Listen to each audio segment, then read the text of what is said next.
You know, so many of you as parents have children who deal with asthma, and it stops us in our tracks when an asthma attack turns deadly.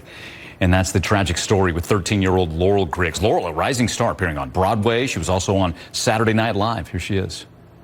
Careful there, Jessica, or you might get some coal in your stocking. From where? We both know coal is a dying industry. Okay, thank you very much. Merry Christmas.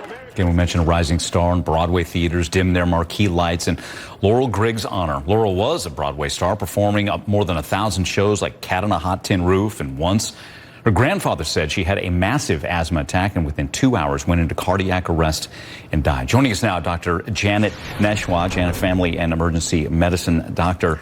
So I'm sure many wonder, how does an asthma attack like this turn deadly?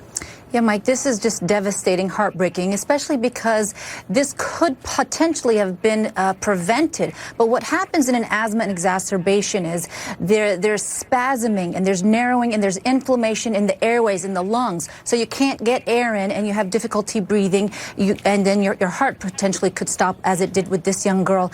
And the reason that this happens is it could be from an allergen, a trigger. It could be from a virus, from smoke, from ragweed or pollen or dust. That's why it's so important to know your triggers and to always keep your medications on hand, for example, like a rescue inhaler. Let's talk about that. So you hear of an asthma attack, and my youngest son, he has asthma, and we've been there where you feel it coming on, right to the inhaler. And isn't that one of the keys is don't wait?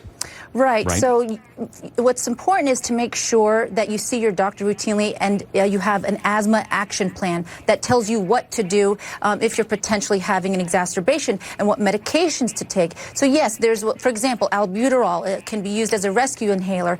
If you have some of the symptoms like chest tightness or wheezing or shortness of breath or coughing, then you can, some people take a couple of puffs of their inhaler and then you move forward based on how you feel after you take those 2 puffs. That's the purpose of the asthma action plan.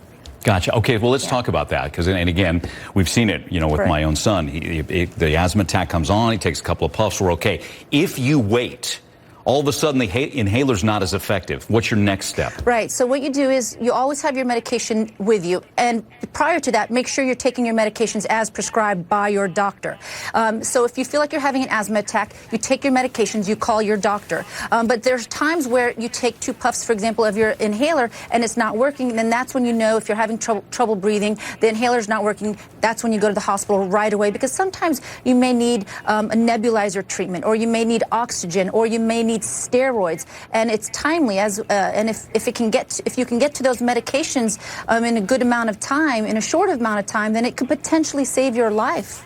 Absolutely. And one other thing, and I'm sure you can speak to this, is to make sure those that are with your child know the plan. A teacher, a coach, a school nurse, that everybody's on the same page. Correct. Right? Parents, teachers, coaches, babysitters, they all need to be aware of the action plan and be aware of what medications your child takes, because prevention and planning is the key to, avoiding these sorts of devastating, heartbreaking conditions that, as we saw with this young girl.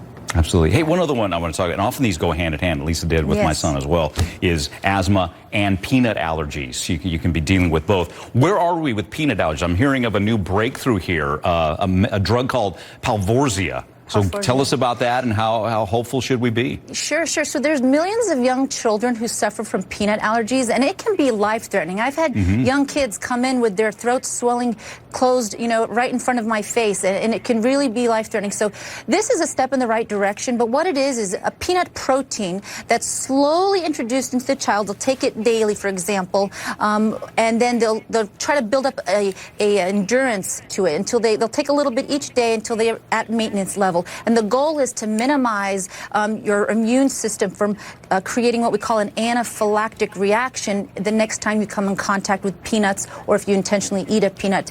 So it can help reduce the body's immune system response to peanuts that could be life-threatening for some people. But in this study that they did, everyone had to have an EpiPen on standby, and about 10% of people involved in this study had to use their EpiPen because they still had an allergic reaction. So that's very, very important because you can still have an allergic reaction even with this medicine. Yeah, and real quick, the goal isn't so you can have a peanut butter and jelly sandwich. The goal is to mitigate an anaphylactic response, right? Yes, in case you go out to eat and you didn't know that maybe your dish that you ordered had traces of peanut in it, to help potentially save your life. Got it. Okay. Dr. Nesheiwat, appreciate it. Thanks so My much. pleasure. Thank you, Mike.